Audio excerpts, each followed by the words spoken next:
On October 2nd, Senior Citizens Day, the 2024 Happy Sharing Silver Festival, hosted by the Korea Silver Association and sponsored by the Korea Senior Citizens Association and Gimcheon University, was held at the Gimcheon Indoor Gymnasium in the morning of October 1st. Over 10,000 senior citizens from all over the country filled the seats, and the welcoming speech by Pastor No Young-jo, the chairman of the Korea Silver Association, and the congratulatory speech by former Gimcheon Mayor Park Bo-sung greeted the senior citizens who visited Gimcheon.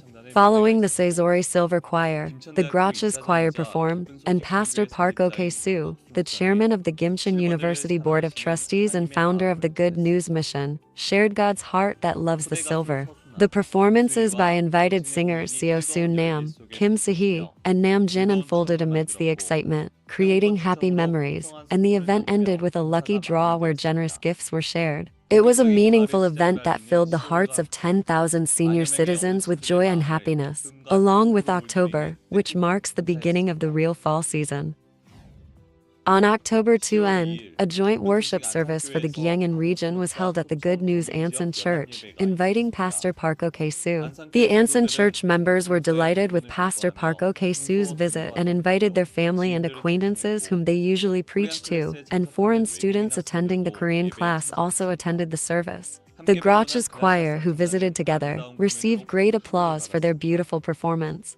Pastor Park Ok-soo said that there is nothing more precious than the gospel in the world, using Nehemiah 1 as the theme, and urged the believers to pray for one person, learn the Bible, spread the gospel, and experience the blessed history of salvation.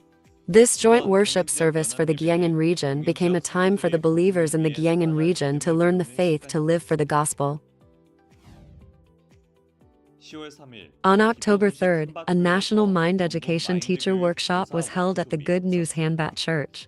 About 1,000 people who are qualified as mind education teachers attended the workshop and were divided into 3 teams to continue with thematic classes, discussions, and Q&A sessions on the world of the mind, communication of the mind, and the function of mind control.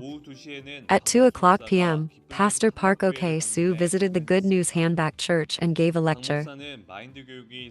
Pastor Park explained that mind education was discovered and created in the Bible, so the core of education is that God's heart and our hearts become one. The mind education teachers who gathered from all over the country through this workshop expressed their feelings that they were able to gain hope from the Word and look forward to God working through mind education.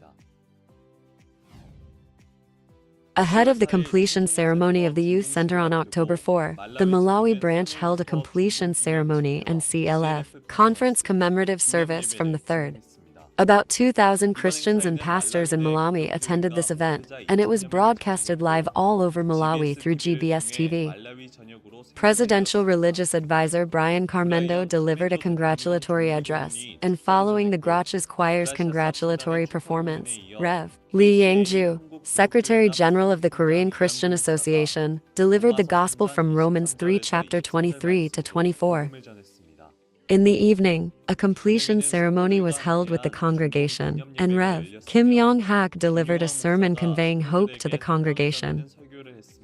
The completion ceremony of the Malawi IYF Youth Center was held on October 4th, local time, with the attendance of the Malawi Vice President and government officials. Myanmar Good News Yangon Church held a 2-day Christian Leaders Alliance CLF meeting from September 30th to October 1st. About 200 pastors attended the event, and performances by the Azalea Dance Team, Jindali Choir, and Joy Band opened the hearts of the attendees. Missionary Kim Jong-woo, the instructor, delivered the gospel of salvation through the meaning contained in the tabernacle. The Yangbong Church is leading positive changes in the local Christian community through monthly CLF meetings.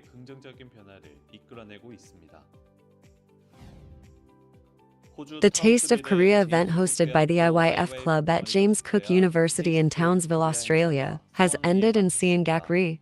This event was a place for students to experience the Korean wave and Korean culture firsthand, and booths were set up for Korean food and hanbok experience. In particular, the K-pop performance and taekwondo demonstration received great responses, and the traditional game Jiu-Jitsu challenge also attracted many people's attention. The event was a special opportunity to introduce the charm of Korean culture to the Townsville community and experience both traditional and modern Korean culture. On September 28th, the Good News Gunson Church Youth Association held a multicultural festival at the Gunson University Student Center for Multicultural Families and International Students. The foreign participants experienced Korean culture, such as making kimbap and playing traditional games, and interacted with the Gunson Church Youth Association. Pastor Jin Gon Kim of Gunson Church gave a mind lecture on the topic of us and emphasized the importance of the power of being together. The Gunson Church Youth Association announced that it will continue to interact with international students in the future. The Good News Incheon Church Youth and College student team participated in the Yeonjong World Food Festival held at the Sky Cloud Plaza of Yeongjongdo Seaside Park on September 28th and 29th. About 90 volunteers participated, and while exhibiting items that allowed a glimpse into the cultures of Europe, Asia, North America, Central and South America, Africa, and Oceania, they provided various experiential events such as dream capture, South American bracelets, hair washing, and henna. The Incheon Church Youth and College student team announced that they will introduce the Good News Corps' overseas volunteer group to the volunteers who participated in the event.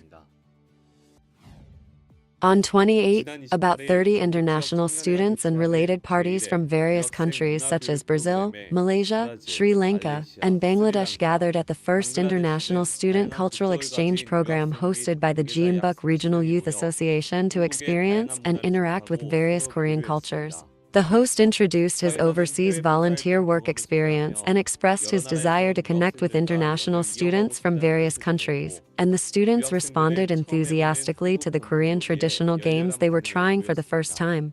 On this day, Secretary Hong Seon-yong gave a mind lecture using redwood as the subject. I hope that the region will also actively engage in exchanges with international students.